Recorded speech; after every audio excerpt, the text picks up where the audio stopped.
Hey guys, welcome back to me fixing the car. Today we'll be fixing the gas melt in the car.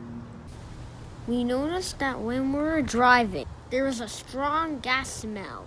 It was stinky.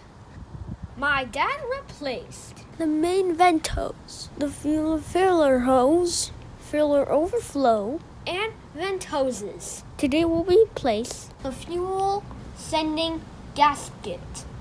You will need a Phillips screwdriver, a rubber screwdriver, a new gasket. First, remove the wire from the fuel sending unit. Next, unscrew the screws from the fuel sending unit.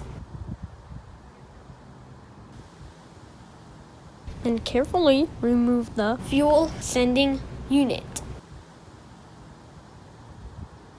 Remove the old gasket.